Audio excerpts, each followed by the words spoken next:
Əzəmə xoş gəlmisən. Xoş gördük. Hər vaxtın xeyir. Xoş oldu. Bu günlər mən fikirləşirəm ki, səninlə söhbət maraqlı alınacaq. Çünki sənin də kifayət qədər bu zamana qədər müxtəlif bizneslərlə əməkdaşlıqlar, işbirlikləri və sairələr olub və biznesin əsas bir var, hansı ki, teoriyanı biləsən. Teoriyanı bilmək heç bir halda kifayət eləmir. Çünki biznesin içərisinə girəndə həqiqətən də görürsən bunun komandasıdır, bunun strukturlaşmasıdır, bunun sistemləşməsidir, bunun indi strukturlaşma ilə bağlı indi müxtəlif fikirlər olacaq. Həm belə deyim, marketinq tərəfində, həm CRM tərəfində müxtəlif fikirlər var və onları hansı doğru, hansı yanlışdır, bunun üzərindən danışacağıq. Məqsədimiz sadəcə teoriya vermək deyil burada. Sırf biznesin içərisində hansı proseslər baş verir, hansı pullar itirilir, nəyə görə itirilir, bunlar üzərində danışacağıq. Sənin bu real təcrübəndə, indi mən də bununla bağlı fikirlərimi bildirəcəm. Real təcrübəndə əməkdaşlıqlar proseslərində, bizneslərdə gördüyün əsas hansı nüanslar var ki, onları sahibkarlar görə bilmirlər? Onları es keçirlər. Səncə hansılardır bunlar? Burada əslində bir neçə dənə məsələ var. Birinci məsələ sistemləşməkdədir. Sistemi olmayan biznes bu kağız qələmdə də ola bilər, hansı bir ERP CRM-də də ola bilər. Bunları mən belə deyim, mənim maraqlı tərəfi nədir? Çünki bizi izləyən insanlar, yəni bəzi terminləri başa düşməyə bilərlər. Bunların belə deyim, insanların başa düşüləcəyi bir dillə danışmaq lazımdır mütləq şəkildə. Yəni real case maraqlıdır ki, sən bu biznes içərisində filan şeyi görmüsən, burada sistem yoxdur. Sistem dediyin şey nədir ümumiyyətlə? Hər kəsə görə nə bu cür sistem ola bilər də. Birisi sadəcə əllə yazır, birisi nə bilim hansısa sistemə daxil eləyir. Sistemə daxil eləyənin müsbət tərəfi nədir? Əllə daxil edən sistem. Yəni bu sistemləşmə dediyin şey nədir? Sistemləşmə vahid bir bütün proseslərin hamısının vahid bir platformada və yaxud da ki, fiziki olaraq vahid bir mərkəzdə olmasıdır. Hansı ki, biz özümüz belə bədən olaraq sırf bir şirkətik və hər bir orqanımızda fərqli bölmələrdir, sahələrdir. Biri HR-dır, biri mühasibatlıqdır, biri şərti deyirəm, hansısa bir layihə PM-dir. Bunların hamısı bizim biznesimizdə də belədir. Sistem olmadıqda, məsələn, HR gəlir, həm satış eləyir, həm mühasibatlıq eləyir. Bu mövzuların hamısı formalaşdıqda biz sistemləşməkdən uzaqlaşırıq və pərakəndəyə gedirik. Pərakəndə olduqdan sonra həmin biznes başlayır bir neçə müddət sonra xaosa Yaxşı, bizneslər bunu niyə belə eləyir? Yəni HR-ın bir işçinin üzərinə birdən çox məsuliyyətin yüklənməsinin səbəbi nədir? Burada birinci məsələ məncə şirkətdə işə götürəndən əlavə işə gələnlərdə çox məsələlər var ki, məsələn, adam CV-də yazır ki, multitaskingəm. Bunları bilirəm, bunu eləyirəm və o şirkətə gələnə qədər adam həm HR işləyib, həm mühasib işləyib, həm satışda işləyib. CV-ni görən şəxsi görür ki, oxuyan şəxsi görür ki, bu adam ən azı hər sahədə 3 illik, 2 illik bir praktikası var. Birində könüllü olub, birində 3 il işləyib, 5 il işləyib. Bu artıq beynə bir işıq yaradır ki, okey, bunlardan ən azından birinə hələ ki götürək, bir sahə üzrə necə özün aparırsa, necə işi görürsə. Məncə orada biraz yanlış yanaşma var. Çünki bilirsən necədir? Ölkədə belə bir düşüncə var. Təbii ki, bu biznes mindset ilə bağlı bir məsələdir. İnsanlar ümumiyyətlə bizneslərin bir çoxlarında pul xərcləmək istəmirlər. Məsələ odur ki, məsələn, bir nəfər götürülür və bütün məsuliyyət ona yüklənir. Düzdür, həmin insanın müxtəlif bacarıqları ola bilər, amma bir insan hər sahədə peşəkar ola bilməz. Və bunu şirkətə deməsində maraqlı deyil. Maraqlı olan odur ki, məsələn, mən bu xərclərimi məsələn nə qədər minimallaşdıra bilərəm. Elə məsələ elə ondan ibarətdir ki, o CEO və yaxud da ki, işə götürən şəxs onu formalaşdırır ki, gözündə mən X maaş verdiyimi maksimum bu vaxta qədər bundan sonraki prosesdə 100 və 200 manat artıraraq buna ən azı 3 dənə sahəni verə bilərəm. Ki, mən 3 dənə işçiyə ayrı-ayrılıqda şərti deyirəm 500 ortalama 1500 manat olan maaşı birinə 500 verib 3 ay sonra, 1 il sonra maksimum 200-300 manat artığında 4 işi, 5 işi gördürə bilərəm. Bu da nədən irəli gəlir? Sahibkarın cibindən pulunu çıxartmamaq. Necəsə. Və sahibkarın cibindən pulu çıxartmamaq bəzən işçinin fərqli mövzularda böyük səhvlərə gətirib çıxardır. O səhvlər bəzən çox şirkətin hansısa bir hesabat işində fərqli hesabatlarda problemlərin yaranmasına gətirib çıxardır. Fərqli ödənişlər başlayırlar ödəməyə və yaxud da ki, bir dənə minimum maliyyədə olan səhv ona baha başa gəlib çıxır. Məsələ bundan ibarətdir. Və yaxud da ki, hansısa bir satış meneceri olmayan, sadəcə biraz satışı bilən və yaxud da ki, dili olan şəxsi satışa gətirər və o satışa gətirdiyi şəxs halbuki potensial olan müştərini follow-up eləyir və həmin o potensial olan müştəri həmin satış meneceri ilə danışdıqdan sonra qaçır. O ona verirdi, şərti deyirəm, 500 manat. Halbuki onun satış segmentasiyasına uyğun bir leveli yoxdur. Sadəcə bir dili var. Amma yaxşı satış, ixtisaslaşmış satış mütəxəssisini gətirsəydi, çox yaxşı bir maaş versəydi, bu bir maaşla getmir. Həm satdığı xidmətin və yaxud da ki, məhsulun çox yaxşı faydasını götürərdi, ödənişini götürə bilərdi. Burada iki dənə əslində segment, müxtəlif indi sahibkarlar var da, kiçik, orta və böyük sahibkarlar və bu indi bizi izləyən insanların içərisində kiçik sahibkarlar da var, orta sahibkarlar da var və böyük sahibkarlar üçün həqiqi mənada qınanılacaq bir mövzudur ki, sən həqiqətən də buna müəyyən qədər yaxşı bir investisiya ayıra bilərsən və bu investisiya mütləq şəkildə sənin xeyrinə dəyişəcək. Amma bunu kiçik sahibkarlar bəzəndəki qınamaq olmur. Çünki kifayət qədər yaxşı qazana bilmirlər və bu qazanmadığı məbləğə görə o pulu ayıra bilmir. Amma burada indi bu alternativ məsələsi var. Yəni sən həqiqətən də indi bu böyük sahibkarlar üçün okey, başa düşdük. Amma kiçik sahibkarlar üçün alternativ yol nədir? Çünki sistemləşmə dediyimiz şey nədir? Birinci iş bölgülərinin aparılması, daxili komandadan söhbət gedir. Düzgün daxili komanda formalaşmalıdır. Bu bir vacib bir şərt. İkinci məsələ, daxili komandanın formalaşmasında bir neçə şəxs müəyyənləşdirilməlidir. Tək bir şəxsə müəyyən şey eləmək lazım deyil. Bunun məvacibi ilə bağlı müxtəlif cür versiyalar var. Müxtəlif cür versiyalar, alternativlər var yəni.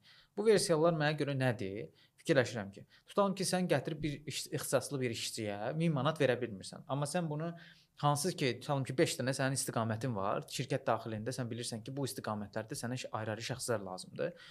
Və bu şəxslərə müəyyən bir hansı ki, deyəlim, tam ixtisaslı olmasa belə, yəni özünü yetişdirən, potensialı olan, hansı ki, özünü bu sahədə karyerasını hədəfləyən şəxslər, potensiallı insanları tapıb daha az məbləğlə ki, bunun da təbii ki, müəyyən bir şərtləri var. Yəni tam minimal, çox minimal məbləğlərdən söhbət getmir.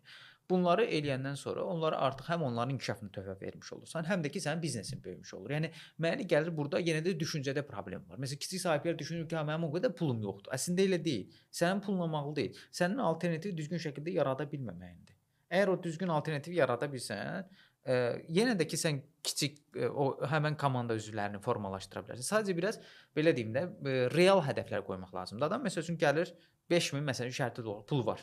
Gəlir məsələn biznesini bir yatırım eləyir. Nə də 10.000 olsun, 20.000 olsun, fərqi yoxdur. Adam qoyur məsəl üçün deyir mən qazanacağam, nə bilim 500.000, 600.000, nə bilim 1 milyon, nə qədərsə. Pul qazanacağam və bu reallığı əks etdirmir deyə bu adam sistem də qura bilmir. Çünki fikirləşir ki, mən bunun üçün 500.000 qazanmaq üçün filan ixtisaslı şəxs qurmalıyam. Hələ ondan sonra filan ixtisası gətirmək üçün mənim də pulum yoxdur. Hələ ondan sonra gətirim bir nəfəri 1000 manat verim, 5 dənə işlədim orada. Sonra əlində partlayır. Real hədəflər qoymur. İkinci əsas problemi mənə görə. Real hədəflər sənin əlindəki investisiya görə böyümə planındır. Yəni sən uşaq kimi biznesi fikirləşməlisən ki, biznesin hansı mərhələlərdə böyümə prosesləri var. Və olmayanda təbii ki, nə olur? Bu da gəlir bir bazarı ucuzlaşdırırlar işçi qüvvəsinə görə. İşçilər də ki, mən o insanları da qınamıram bir tərəfdən. Həm qınayıram, həm qınamıram. İndi bununla bağlı fikrini də öyrənəcəm sənin. Qınayıram ona görə ki, bu kimi insanlar bu cür mövqedə işləməməlidir. Yəni istənilən halda bir alternativ var. Yəni məsələn sən 5 dənə işçidə niyə işləyib özünə şikayət yaratmalısan? Ay filan kəs mənə 5 dənə iş yüklədi, mənə bu qədər maaş verdi. Sənin günahındır, işləməməliydin.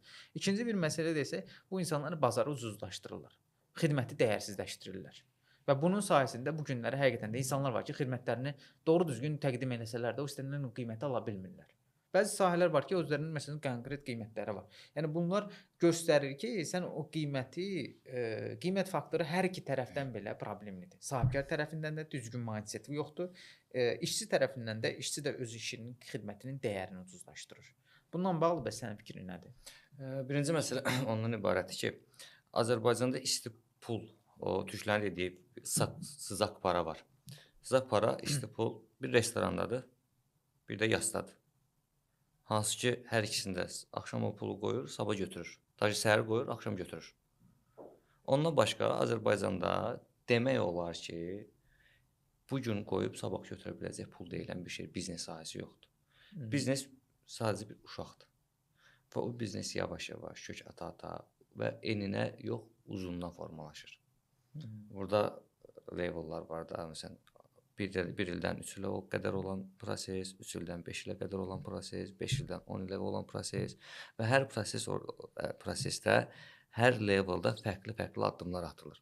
Məsələn, biznes 1 ildən 3 ilə qədər inkişaf formasında olur, 3 ildən 5 ilə qədər böyümə prosesində olur. Bəzən 5 ildən sonra artıq generation olur, fərqli-fərqli sahələr o biznesdə birləşməyə başlayır. Hansı ki, bundan qabaq işlədiyim sahədə bu proses yarandı. Çox ağırlı proses olur. Amma ağırlı proses olduğu qədər də bir o qədər də zövq vericidir. Hansı ki, sənin komandan çox yaxşıdırsa. Və komandanın çox yaxşı olmağı o demək deyil ki, sənin komandada olan şəxslər birləşib bir şey elədikləri təqdirdən əlavə olaraq mən bu günlərim şərti deyirəm, Fərhad yoxdursa, mən əzamını ora cəlb eləyib o işi gördürə bilərəm. Yox. Hər sahənin özünə uyğun mütəxəssisləri var ki, onlar birləşəndə o puzzle-ı tam şəkildə birləşdirib bir mənzərə yarada bilirlər. Və artıq bu olur, belə deyək, tam komanda işi. Hər sahənin orada layihə meneceri olur, layihə meneceri ümumi olaraq komandaya baxır, fərqli satış rəhbəri olur, project managementin orada project rəhbəri olur, layihə rəhbəri olur, IT-nin IT rəhbəri olur. Hər kəsin bir dənə məsul şəxsi olduqda koordinasiya da düzgün şəkildə gedir. Və rəhbər şəxsdən bir o qədər heç nə soruşmurlar. Və Azərbaycanda ki, ən böyük problemlərdən biri ondan ibarətdir ki, CEO və rəhbər eyni şəxslərdir, təsisçi. Halbuki Azərbaycanda çox az insan təsisçi olub qıraqda olanlardır. Hamı 90% adamlar CEO və təsisçidir. Və əgər bir şirkətdə ümumi olaraq CEO-dan təsisçiyə gəlinib hər bir məlumatlar soruşulmağı, qərarların 99%-də ondan okey alınmağı, deməli o şirkətdə o rəhbər sadəcə biznesdə bıçaq kimi gəzir. O sadəcə işləyir orada, pul qazanmır. Qərar verici şəxs o demək deyil ki, o hər şeyi bilir. Orada rəhbər şəxs elə bir belə deyək, rəhbər şəxs elə bir pozisiyada ola bilər ki, hansı ki, o biznesi qurduqdan sonra, o puzzle'ları, o daşları yerinə oturandan sonra gedib başqa bir yerdə də həmənki o biznes mühasibəsində yaxşı bir biznes qura bilər. Onun artıq təsisçi nədir? Sən bu biznesi bir yerdə təsisçi və CEO olursan bir müddət, o biznesi yavaş-yavaş yetişdirirsən, artıq inkişaf mərhələsində olduqda hansı bir məsul şəxsi səndən sonra ola biləcək şəxsi qoyursan ki, ən vacib variantlarda məni gəlib çağırır. Rəhbər şəxs nə olur? O biznesdən törəyən mindsetdən, sözün yaxşı mənasında, başqa bir bizneslərə və yaxud da ki, hansısa bir bizneslərə investorluq edir. Bizneslərə gedir və bu bizneslərin açmağı ən böyük dəstəyi Azərbaycan Respublikasında vətəndaşlarının işsizliyinin qarşının azaldılmasıdır. Ki, hər biznes ən azı bir 10-15 işçinin işə qəbul olmağıdır. 10-15 işçinin sahəsinin əhli olmağıdır bir neçə müddət sonra. Məsələ bundan ibarət. Yəni deyirsən ki, bir əsas qayda odur ki, yəni ümumiyyətlə biznes bir şəxsdən asılı olmamalıdır. Eynən. Və biznes asılı olduğu təqdirdə ümumi şəkildə zaten o sistem, yəni ümumiyyətlə bir insanın götürə biləcəyi bir yük var. Nə qədər insanlarda ki, desək ki, mən gecə-gündüz çalışa bilərəm, hər şey öz öhdəsindən gələ bilərəm ki, belə bir sahibkarlar da var. Müəyyən bir kateqorik sahibkar tiplər var da. Bu sahibkar tipləri daha çoxdur mənə gəlir. Adamlar deyir ki, ya işi mən ancaq öz işim görüm. Gedir, nə bilim, istehsalata özü gedir, nə bilim, falan şey özün gedir, falan şey özü eləyir. Nə bilim, sosial mediada onu özüm idarə eləyim, falan şey. Yəni bu mümkündür, amma uzun müddətli bir biznes planı deyil. Mən onu başa düşmürlər əslində. Bir çoxlarının biznes sahəsində olan şəxslərin əsas problemi odur. İkinci əsas problemi, yəni bir şəxsə yönəltmədən əvvəl bir də özünə bütün işləri hamısını götürməyə istəkləri var. Onun əsas orada məsələ nədən ibarətdir? Onun altında yatan səbəb rəhbər şəxs özündən başqa heç kimə güvənmir. Məsələ ondan ibarət deyil ki, orada hansısa bir iş görər, nə bilim, kassada pul itər, maddiyyat məsələsi deyil. Oradakı məsələ o işi yaxşı yarada bilməz. Mhm. Mənim orada çünki Ərzaminin orada adı var. Fərhad gələr, mən olmaram, o işi yaratmaz. Sonra deyərlər ki, sənin şirkətində belə-belə bir şeylər oldu. Mən sənə bu işi tapşırmışdım, alınmadı. Ona görə də bütün məsuliyyəti özünə yükləyir. Axırda da 5 il sonra, 3 il sonra özü partlayır. Amma əslində burada indi biz sahibkarları bir tərəfdən başa düşməkdə olur. Mən real кейslərdə yaşadığım situasiyalar var. Bəzi sahibkarlar var ki, məsələn, əməkdaşlıq elədi, ortaqlıq elədiyi insanlardan qazıq yeyiblər. Yəni adamlar bildiyin güvəniblər, etibar eləyiblər, onu nə bilim ikinci şəxs kimi tanıdıblar və s. və o insanlar artıq güvən problemi yaşayırlar. O da düzdür, haqlılıq tərəfi var ki, burada məsələn adam var ki, yəni biznesi onun əlindən belə alıb. Məsələn, adam deyib ki, məsələn, mən artıq bu yerə qədər gətirmişəm. Hər kəs məni tanıyır. Məni tanıdıqları üçün gəlirlər və sən sadəcə arxada prosesləri göstərici edirsən, texniki tərəfdən öhdəlikləri götürübsən və bu tərəfdən başa düşüləndir. Amma başa düşülməyən tərəf odur ki, ümumiyyətlə tamamilə insanların güvənsizlik deyə bir şey formalaşmamalıdır. Yəni sən bir tərəfdən indi bunun şuuraltı səbəbləri də var. Bununla bağlı fikirlərimi bölüşəcəm. İnsanlar nə qədər düzdür bizim həyatımızda güvənmədiyimiz, yəni insanlara ümumiyyətlə tamamilə güvənmək deyə bir şey yoxdur. Sadəcə etibar eləyə bilərsən. Tam güvən tamamilə yanlış bir düşüncədir. Sən onun müəyyən bir yerlərdə sən bax mən yenə belə deyirəm, sistemləşmə budur ki, mənim o dəstəklədiyim. Məsələn, tutalım ki, sən sistem qurursan, müxtəlif öhdəliklər verirsən. Sən əgər ki bir öhdəliyi hamısına verəndə risk amili çoxdur. Çünki bu bütün hər şeyi bilir. Amma bir tərəfdən isə sən vəzifə öhdəliklərini ayırırsansa, onun orada həmin şəxsin, yəni tam güvənirsən, deyirsən ki, mən bu iş. Yox, o proses zaten orada təməldə bir algılama problemi var ki, sistemləşməni bir şəxsin üzərində görür deyə. Ona görə o həmişə də sistemləşməni qura bilmir. Amma sistemləşməni o başa düşsə ki, bu işimə bu işim baxır, bu işə bu iş baxır və bu işdən bunun xəbəri yoxdur, bu işdən bunun xəbəri yoxdur. Və bu xəbəri olmayan insanlardakı bir araya gələndə zaten sadəcə puzzle'lar tamamlanır. Bunlar ayrı-ayrıqda puzzle'lar heç bir şəkildə bir şey yaramırlar. Və bu sistemi qura bilmək əslində tam sistemləşməkdir. Yəni ona görə bəzən deyirik komandanı niyə daha çox detallandırmalısan? Niyə məsələn bu işə detallı deyir qardaş mən neynirəm bu işə ayrıca pul verim. Bu da əslində özündə də sistemləşmənin problemidir də. Yəni sən onu ayırsan, biznesin daxilində vəzifə öhdəlikləri ayırd edirsən və hər kəsin öz vəzifə öhdəliklərinə görə bir-birindən məlumatsız olan, məlumatsız deməyim amma, yəni o işi görə bilməz, bu işi o görə bilməz. Və beləliklə artıq sənin burada əsas şəxsə verəcəyin öhdəlik belə səndən sonra tutan bir ikinci şəxs. O ikinci şəxs zaten sənin o detallı komandaya verdiyin öhdəlikləri tam şəkildə bilmir. Sən hər gün onunla bağlı idarəçilik də eləyə bilməz tam sənin ceyinə. Çünki bir şəkildə yuxarıdakı şəxs müəyyən bir şeydə qalmalıdır. Söz haqqına sahib olmalıdır. Demirəm bütün hamısında söz haqqı olmalıdır. Amma gördüyüm кейslərdə odur ki, həmin şəxslər arasında əsas problem odur ki, ikisi də eyni sahəni eyni şəkildə çox yaxşı bilirlər. Amma bu tərəfdən isə idarəetməni filan da ön planda olmur. Bir şəxs ancaq o planda olan digər şəxsdir və bu baxımdan da ki, aradakı yaranan problem yarananda deyir ki, əfsədə mən gedirəm başqa. Elə insanlar var ki, şirkətin daxilində şirkət qururlar. Yəni necə baxırsan, bu ayrıca vəzifə öhdəlikləri müəyyənləşdirmək güvənsizlik problemini ortadan qaldıra bilər? Məncə vəzifə öhdəlikləri gördüyüm кейslərdən irəli çıxıb deyirəm ki, bu 70% işləmir. Vəzifə öhdəlikləri bir yerə qədər gedir. Hansı ki, həmən dövriyyə artdıqca, işlərin yükü artdıqca, artıq prosesdə xaoslar yaranmağa başlayır. Münaqişələr yaranmağa başlayır. Kim arasında münaqişə yaranır? İki rəhbər arasında yoxsa komanda arasında? İki rəhbər arasında və o rəhbər arasında yaranan münaqişə hansı ki o rəhbərlər arasında hansı tərəflərdirsə, onlar keçir bir-birlərinin arxasına. Bu bir şirkət olur, iki şirkət. Şərti deyirəm, iki rəhbərdir. İki rəhbərin 10 nəfərlik işçisi var. Məsələn, 3 nəfəri Fərhad bəy işini bəyənir, 7 nəfəri Ərzami bəy. Və proses bir üzbəyüzdə yarandıqda hansı ki bu konfliktlər və o öhdəliyi doğru düzgün bir yerdən sonra eləmədikdə artıq kim güclüdürsə onların gözündə o tərəfə keçir. Bu şirkət bölünür. Hər öz payını götürə bilir. Ən yaxşı variantda hər öz payını götürür. Mən digər variantları demirəm də, eləsi var ki, 15-3 manat verir, çox get. Belə кейslər də olur.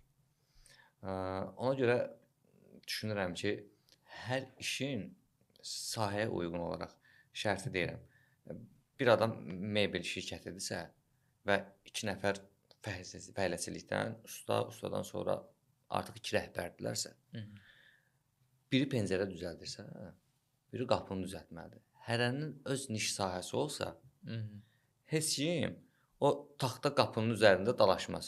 Çünki o bilir ki, Fərhad çox yaxşı taxtanı düzəldir. Mən nə qədər eləsəm də o taxta qapını düzəldə bilməyəcəm. Fərhad belə bilir ki, Əzami çox yaxşı şüşə düzəldir də. İstehsalatı, fazalı istehsalatı gətirir. Məsələn, qırılması yox, bir şey yox. Onu mən eləyə bilmərəm. Artıq burada istəsən belə o nüansı yaratmaq çox çətin olur. Və yaxud da ki, çox uzun müddət sonra baş verir. Məsələn, onu çox yaxşı bir işçiyə öyrədəndən sonra, əli artıq dolandan sonra bu proses yaranır. Mənim üçün o öhdəliklər sadəcə kağızda yazılan boş bir şeydir. Bir neçə ildən sonra yaranır. Bir də mən özəlliklə bunu müşahidə eləmişəm. Dünya təcrübəsində də, yerli təcrübəmizdə də var. Mən bunu çox müşahidə eləmişəm. Mən həmişə rəhbərlərə ümumiyyətlə tövsiyə edirəm ki, ümumiyyətlə şəxsi brendinqinizə çox önəm verin. Nəyə görə şəxsi brendinqinizə? Çünki baxın, dünyada müəyyən bir real şeylər var da, кейslər var. Məsələn, Elon Musk olsun. Bizim Azərbaycanda məsələn İlham olsun, Emin Ağalarov olsun və bunların böyük bir şirkətləri var. Böyük bir və bunların əsas başında duran qərarverici söhbət getmir. Yəni o daxili komandadan söhbət gedirdi. Okey, onu başa düşdük ki, vəzifə öhdəlikləri düzgün ayrılmalıdır, komanda heyəti müəyyənləşdirilməlidir. Qərarverici şəxs həmişə sən ola bilməzsən, çünki sənin kapasiten var. Bir yerdən sonra sənin də mentalitetin çökə bilər. Sənin şəxsi həyatın var, sadəcə işdən ibarət deyilsən, bla bla bla. Amma bir də məsələ var ki, sən əgər ki şirkətin daxilində vahid bir sistem yaratmaq istəyirsənsə və şirkət bu gün dağılsa belə yenidən inşa edə biləcəyin eyni şirkəti inşa etmək istəyirsənsə, sənin şəxsi brendinqin olmalıdır. Şəxsi brendinq ona görə olmalıdır ki, insanlar şirkətdə vahid bir insana güvənirlər. Ümumiyyətlə mən nəyi müşahidə etmişəm? Bütün şirkətlərin daxilində ən uzun müddətli gedən strategiya odur ki, insanlar ümumiyyətlə şirkətə güvənmirlər. İnsanlar şirkətin daxilindəki şəxsi və ya da şəxslərə güvənirlər. Bu şəxs və şirkətlər əgər ki bunu birdən çoxdursa, bu risk amilidir. Birdən çoxdursa. Çünki insanlar burada markanı, söhbət yəni şəxsi brenddən gedir də, markanı bir neçə şəxsin üzərində qurmaqda çətinlik çəkirlər. Yəni bu artıq şey deyə bilər. Amma mən tövsiyə edirəm ki, bu günləri həqiqətən də bacarıqlı, peşəkar olan insanlar var və şirkəti ön plana çıxarmağa çox da can atmasınlar. Okey, bu bir strateji xətt olmalıdır, biznesin planı olmalıdır, gediləcək yol bəlli olmalıdır, 1 il, 3 il və s. Amma bir də ən əsası sən özdə görünməlisən. Yəni istənilən halda nəyə görə? Çünki baxın, psixologiyamız bizim elədir ki, insanların alıcı psixologiyası. İnsanlar tez tükətirlər, tez unudurlar, tez bir şey yaddaşdan çıxır. Və mən bunun praktikada da və öz real işlədiyim şirkətlərlə də, dünya кейslərində də görmüşəm ki, satışlarını ən yaxşı şəkildə eləyən şirkətlər sırf şəxsi brendinqi olan şirkətin rəhbərləridir. Yəni bu günləri Apple-ın qurucusu olsun və yaxud da nə bilim Elon Musk-ın, nə bilim Tesla şirkəti olsun, nə bilim bla bla bla bla.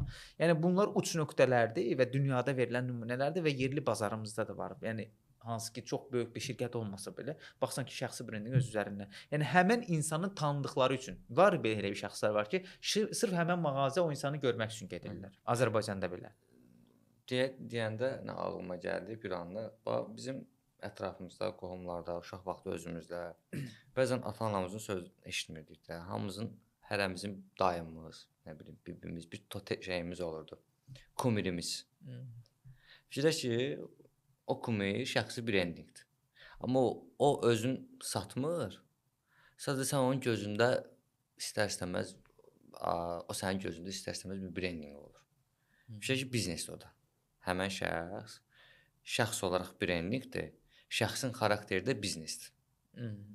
Məsələn, mən dalaşıram, gəlirəm.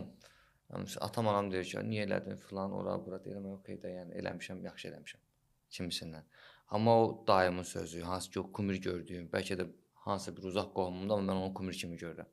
O deyəndə belə oturan fikirləşirəm ki, hə, düz eləmişəm, səhv eləmişəm. Fikirləş ki, həmən şəxs, o kumir tutduğumuz şəxs bir brendingdir, onun xarakteri bir şirkətdir və biz də həmən istifadəçi şəxslərik, o uşaqlar. O nə deyirsə, biz onun sözünə oturub dururuq. Sözün yaxşı mənasında. Çünki o bizim kumirimizdir. Biri üçün kumir X adlı şəxsdir, biri üçün hansı bir blogerdir, biri üçün hansı bir şirkətin rəhbəridir, biri üçün hansı bir maşın markasıdır. Məsələ bundan ibarətdir. Biz əslində bunu fiziki olaraq həyatımızda yaşayırıq da kumir kimi. Uşaqlığımızda, böyüyümüzdə. Məsələn, mənim hələ də bir kumirim var, məndən bir 10 yaş böyükdür. Və bu davam eləyə gedir. Hər kəsin bir kumiri var. Bəzən heç kəsin bilmədiyi. Şəxsi birincisi cəmiyyətin əslində bir kumiri sayılır da. Məsələ Cəmiyyətin gözündə söz sahibi sayılır. Yəni burada bir də ki, indi bir dənə biraz daha detala girək. Ümumiyyətlə şəxsi brend deyəndə Azərbaycanda təəssüflər olsun ki, insanlar oturub sadəcə öz şəxsi pişik ağlından danışılmasını nəzərdə tuturlar. Və deyir ki, qardaş mən nə edeyim, gedim nə danışmayım orada mən. Birinci insanları bu günləri təbii ki, onları başa düşürəm.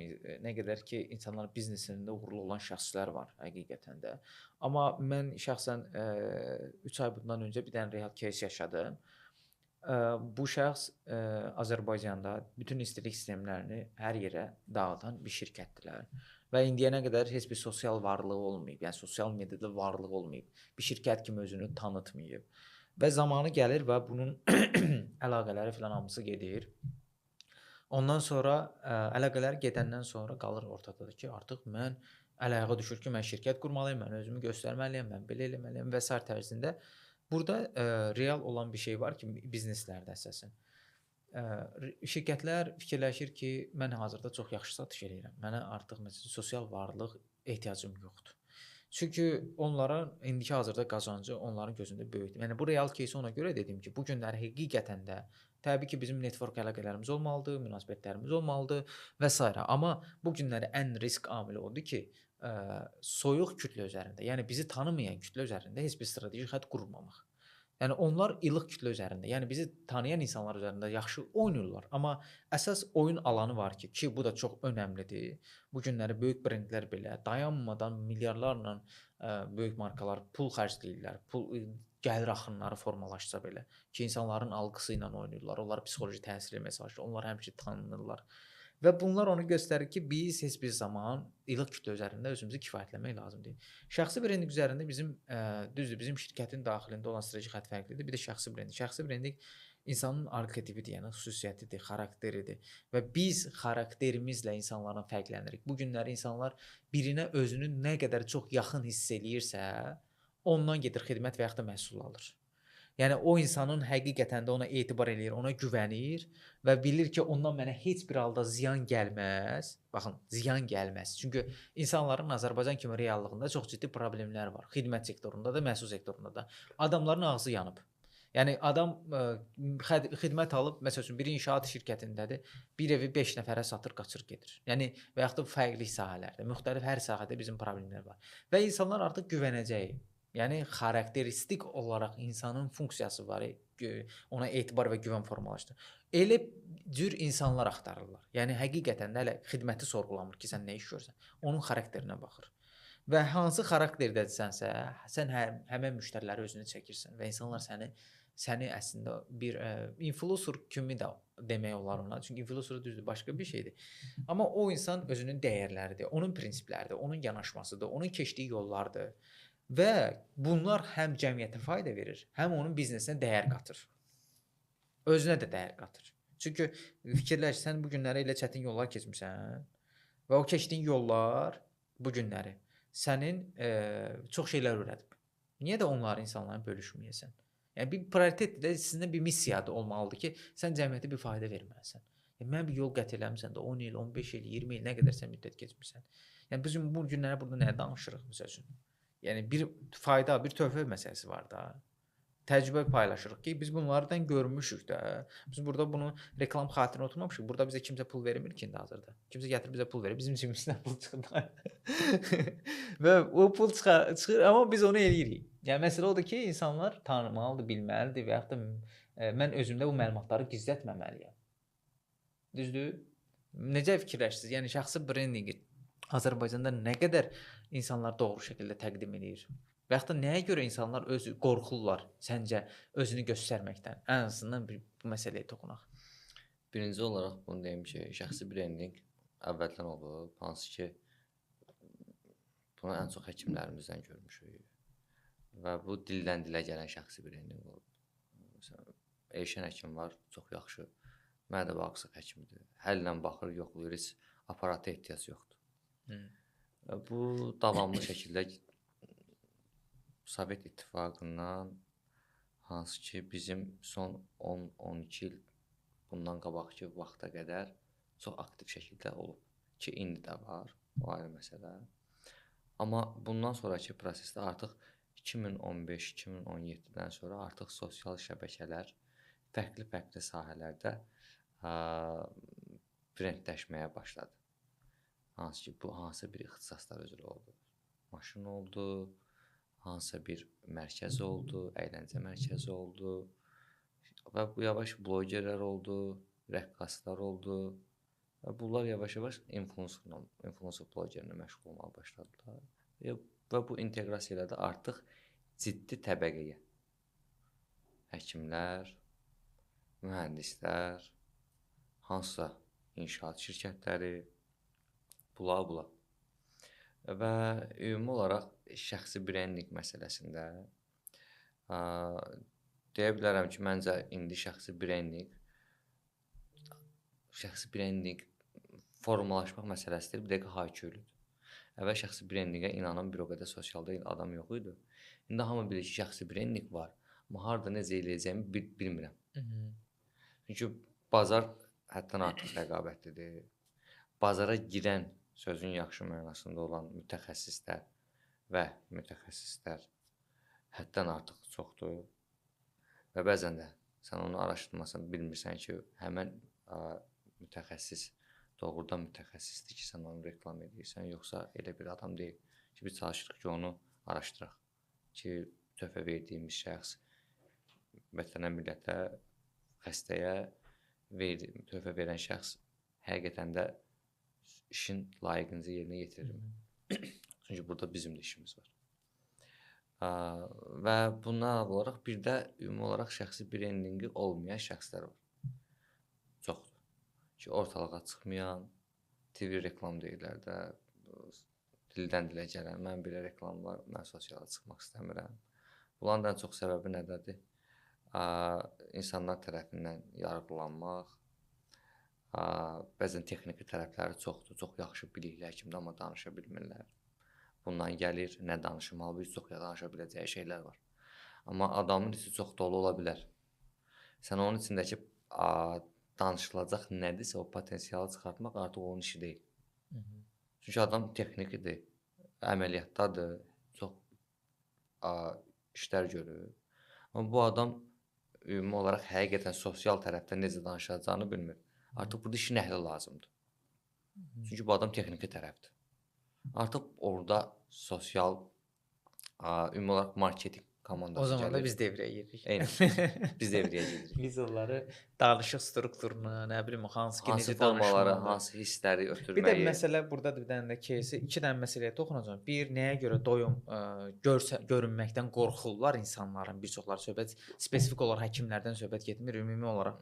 Bir də ki, məsələ danışıq strukturunda. Yəni insanlar ümumiyyətlə nəyi dinləmək istəyir, nəyi dinləmək istəmirlər.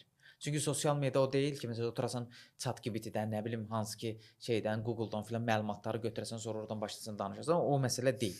İnsanlar onu orada qarışdırırlar və şəxsi brendinqi də elə hesab edirlər. Burada ciddi problem var. Birinci məsələyə toxunacağam orada. Ümumiyyətlə insanlar görünmək qorxusu ilə bağlı bir çox real кейslər görmüşəm. Biri vardı, bir həkim vardı, çox savadlı və çox da yaxşı qazanan bir həkim idi. Dedi, mənim ümumiyyətlə şeyə ehtiyacım yoxdur. Və mən bundan danışdım. Pula ehtiyacım yoxdur dedi. Mən şu ana qədər ildə bu qədər pasiyent işləyirəm filandır. Rinoplastika sahəsində fəaliyyət göstərdi həmin həkim. Və mən gördüm ki, əslində onda başqa bir problem var. Mükəmməliyyətçilik. Bir də ki, ikinci bir məsələ. Birinci mükəmməliyyətçilik duyğusu, İkincisi bir məsələsi, mükəmməliyyətçilik duyğusunda doz var da. Yəni insanlar nə qədər ki, desək ki, məsəl üçün mən yaxşı olmalıyam, bu təbii ki, onun inkişafına sövq eləyirsə yaxşı bir haldır. Amma bu adamı şeydən saxlayırsa, aksiyondan saxlayırsa, addım atmaqdan geri çəkirsə, bu mükəmməliyyətin heç bir halda onun faydası yoxdur. İkinci bir məsələ isə insanların gözündə qınana biləcəyini düşünür. Yəni ətrafda dostu, tanışı, nə bilim, birdən çıxaram filan söz deyərəm və yaxud da şeydir. Çünki bizim cəmiyyətimizdə cəmiyyət fikirləşilmir də. Bizdə daha çox çevrəmizdəki ailələr və çevrəmizdəki dost tanışlar, onların birinci ağlımızdan fikir keçir ki, görəsən bu mənim haqqımda nə deyəcək? Məsələn, mən bu gün burada danışaram, birdən mənim haqqımda. Yəni bu məsələlərə görə çoxları sırf danışa biləcəyi mövzular belə çıxıb danışmırlar və avtomatik olaraq bu günləri potensialın üstünə də keçə bilmirlər. Məsələ burasındadır. Və bu potensialın üstündən keçməməklə bağlı bir fikrim var. Ondan fikrim mənə maraqlıdır. Mən ümumiyyətlə belə fikirləşirəm ki, bizneslərin müxtəlif şeyləri var da. Məsələn, tutalım ki, adam var, mənim bir biznesi modelini gətirib, inkişaf elətdirib, 5 ildə, 10 ildə fəaliyyət göstərir. Mənim bir qazanc sistemi var. Bu adam amma bu qazanc sistemindən qalxa bilmir. Yəni qalxa bilmir necə? Məsələn, aya 120 min manat pul qazanır. Real кейsimizdə var. 120 min manat pul qazanır. Bu adam bunun üstündən qalxa bilmir. Bu onu da göstərir ki, birinci insanlar nə qədər biznesi bilsələr belə, biznesin məsələn detallarını, məsələn o deyəlim ki, geyim satır. Bu geyim satan adam nə qədər geyim satdığını bilsə belə, bu biznes strategiyası tamamilə fərqli bir şeydir. Biznesin böyümə planları tamam fərqli bir şeydir. Çünki cəmiyyətin psixologiyasını bilmək lazımdır. Cəmiyyətin tələblərini bilmək lazımdır. Cəmiyyətlərin o alışı elədir. Məsələn, sən var ki, alırsan bunu, məsəl şərti olaraq deyirəm. 10 manata alırsan, satsan 50 manata. Bunu sən bilirsən də 10 manatdan 50 manata 40 manat oradan kar qalır. Nə bilim bunun girəri budur, vergisi budur filan da. Sən bunu yaxşı bilirsən. Amma sən bunu orada itirirsən ki, 10-dan 40-a qaldıranda, 40-50 manata satanda bu kütlə necə bunu təqdim eləməlisən o məhsulu? O xidmətini. Orada strateji olaraq çox yanlışlıq edirlər. Mən çox görmüşəm ki, qazanan insanlar belə mövcud vəziyyətində onu necə inkişaf etdirib böyüdə biləcəyini bilmirlər. Və bundan mütləq şəkildə şey eləyirlər, dəstək almırlar. Deyir ki, yox, birdən pozular. Qorxu da var bir də işin içərisində. Çünki o insanların çoxları biraz çətinliklərdən gəliblər deyə. Qıtlıq düşüncəsi çox yüksəkdir onlarda. Və o insanın qıtlıqdan gəldikləri gündə böyümə planlarına çox da həvəsli yanaşmırlar. Mən adam tanıyıb ki, deyir ki, qardaş, qorxuram birdən bu taxtımdan olaram. Sirkələnər. Yəni sənin mənə bir də maraqlı fikrin maraqlıdır ki, əsasən bu insanların bu böyümə planlarında tutalım ki, adam məsəl üçün 500 min qazanır. 500 min qazanan bir insan məsəl üçün dövriyyəsini 1 milyona çıxarmaq istəyir. Məsəl üçün mən real кейsimdə bir də markanın adını çəkmək real düzgün olmaz. Amma məsəl üçün onu qaldıra bilmir 1 milyona. Burada başqa səbəblər nə ola bilər səncə? Birinci ondan ibarətdir ki, mindset məsələsi. Çünki mindset məsələsi qısıtlı düşüncə daim olaraqdır. Çünki o adama qorxu verir. Keçən dəfə oldu, danışdıqca onları düşünürəm. Bəzən biznes elə bir prosesdir ki, sən dağa hikinge gedirsən. Keçən dəfə yadındadır, onu demişəm. Hikinge gedirsən, dağ uçurumdur, sol tərəfin, sağ tərəfində belə qısıla gedirsən, amma mənzərəyə baxa-baxa gedirsən, ayağının altına baxırsan daha doğrusu. Fokusun sadəcə ayağındadır. Baxıb görürsən ki, hər yer, yəni 5 kilometr gəlmirsən. Bir anlıq sola baxanda uçuruma baxırsan. Uçuruma baxanda görürsən ki, ayağın kilitlənir. Sən qətiyyən addım ata bilmirsən. Sonra fikirləşsən ki, mən olsa buradan o tərəfə kimsə belində apara bilməyəcək. Ya da ki, arxaya qayıda bilməyəcəm. Mən olsa bu yolu getməliyəm və olsa mən bu boyda yolda gəlmişəm. Bu motivasiyadır. Sən baxıb nə qədər mən addım atmaq istədim. Gördüm ki, addım ata bilmirəm də. Təzə fokusum yenə ayağımda. Yavaş-yavaş addımladım. Həmən dağı qalxmağa başladım. Daha sürətli. Sən problemə quş baxışı yox, yaxından belə baxsan, belə baxsan. Sən ancaq o problemdə ilişib qalacaqsan orada. Amma o yerə yox, hansı ki o problemə quş baxışı baxsan belə mənzərəsinə. Sən artıq orada dayansan belə, o adama ləzzət verir. Sən artıq orada yorulduğun üçün dayanmırsan, qorxduğun üçün dayanmırsan. Yorulduğun üçün dayanırsan ki, dincələsən. Məsələ bax burasındadır. Maraqlı. Və bizim bizneslərdə bu mindset məsələsindən başqa hansı ki, CRM məsələsi var. Müştəri portfolyo. Müştəri gəlir, alır, gedir, follow-up, yəni onu izləmə yoxdur. Bu məsələn bizim çox yaxşı Azərbaycanda tanınan bir neçə dənə kosmetika mağazamız da var. SMS gəlir, daimi olaraq follow-up olur, ad gününə özəl, hər yaşına uyğun faizdə endirimlər gəlir. Bu adam yadından çıxartmır onu mobil telefonunda. Bu proses daim belə olmalıdır. Müştəri girirsə, səndən heç nə almasa belə, sən onun ən azından minimum olaraq müştəri portföyünə yerləşdirə biləcək məlumatını almalısan. Bizim bir tanışımız var, optika mağazası var. Sual verirəm ki, optika mağazasına səncə nə qədər adam vaxt keçirmək üçün gəlir? Paltar mağazası deyil, fişək optikadır. Baxın, 99% vaxtı keçirmək üçün gəlir. Maksimum yağış yağar falan durarlar. Deyirəm, ora gələn 99% müştəri gözündə eynəyi olmasa belə, ya eynək həkim yazıb kompleksi var, qırılıb gəlib almaq istəyir və yaxud da ki, ümumi olaraq gün eynəyinə ehtiyacı var, baxmaq istəyir. Ehtiyacı olmasa heç bir adam bir növ aptek kimidir. Ehtiyacı olmasa mən aptekə gəlib dərmanlara baxıram. Qətiyyən. Optika prosesidir elədir. Deməli, ora gələn adam sənin daimi olaraq belə deyək, ora gələn adam sənin tam şəkildə potensial müştərindir. 100% olmasa belə, ora gələnin 30%, 40%. Və bunlar CRM olaraq toplandıqda... Burada iki dənə məqam var. Deyirsən, bir həm CRM sistemi vacibdir, müştəri datası formalaşmalıdır, onlara toxunulmalıdır. Və ikinci bir məqama toxundun ki, dedin ki, əgər ki bir müştəri mağazadan içəri girirsə, onun ağlını oxuya bilmək çox önəmlidir. Onun nə qorxuları var, nə problemləri var. Bəlkə cəmiyyətdə gözlükdən görünmək məsələn hansı ki şeydir də onun üçün biraz daha kompleksi bir yanaşmadır. Yəni, bu cəmiyyətin psixologiyasıdır. Görürsən məhsulun içərisinə girəndə təqdimat formatları dəyişir. İnsanlara yaxınlaşırsan, hansı suallar ötürürsən, ondan cavabını alırsan, onu anlamağa çalışırsan, empatiya qurursan. Bu günləri bizneslərin ən ciddi problemləri elə məhz budur. Cəmiyyətdəki alıcı kütləsinin psixologiyasını, alış qabiliyyətini necədir bilmirlər və birbaşa olaraq da o məhsulu mənim stəkanım budur, içində də bu qədər su var, mən bunu satıram. Buna nə maraqlıdır su? Su nə edirəm? Bu suyun mənə nə əhəmiyyəti var? Bunu içəndə nə olacaq məndə? İndi şərti olaraq deyirəm. Yaşı nə qədər? Hə. Yəni mənə gəlib burada desən ki, bunda belə bir maddələr var, bioloji olaraq belədir. Nə bilim burada bu heç bir şəkildə mənə maraqlıdır. Texniki funksiyonu nə edirəm? Gedib onu mən başqa yerdə də əldə edərəm də. Mənə lazımdır ki, onun mənim həyatımda hansı rolları var? Hansı problemlərimi həll edir? Hansı şikayətlər yaşamışam ki, hansı problemlər yaşamışam ki, bu məhsulu, bu suyu alanda? Bəlkə elə su almışam ki, mən tutalım ki, ondan məsələn içəndə mənim artıq mədəm ağrıyıb məsələn. Nə də o fərqləndirən xüsusiyyətlə.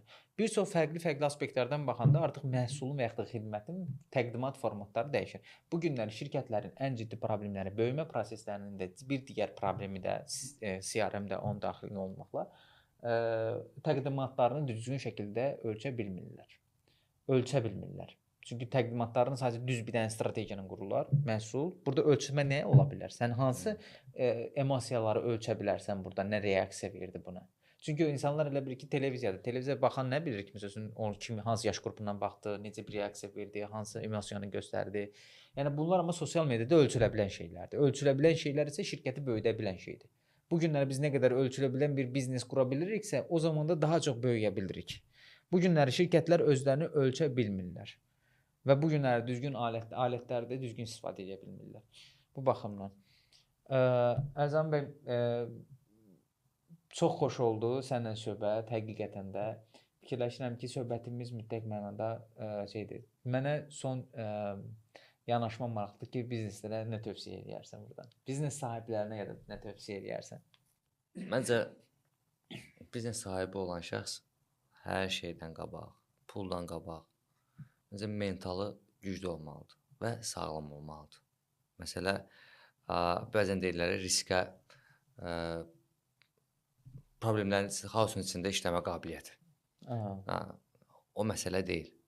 Onu çox üzr istəyirəm. Onu gələn səfərki mövzumuzda çox dərinə işləyəcəyik. Bu tamamilə çox fərqli bir mövzudur. Tamam. Deyək. Mental sağlıq, o şuuraltı, insanlar həqiqətən də özünü unutması. Çünki xaosun içərisində o sahibkarlar çox gözəl anlayıram. Çox məsuliyyətləri var.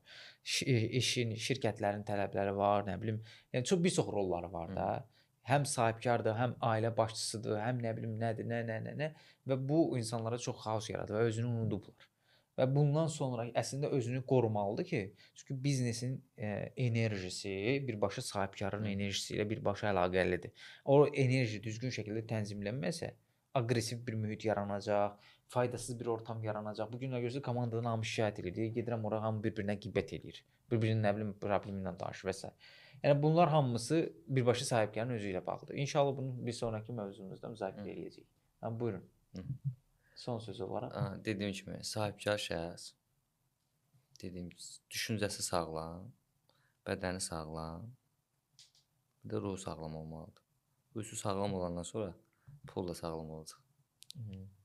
Çox sağ olun. Sağ ol. Çox sağ olun. Təşəkkür edirik bizi izlədiyiniz üçün. İnşallah sonrakı görüşlərdə 9-cu qapının fərqli bir qapını açıb sizinlə danışacağıq. Sağ olun.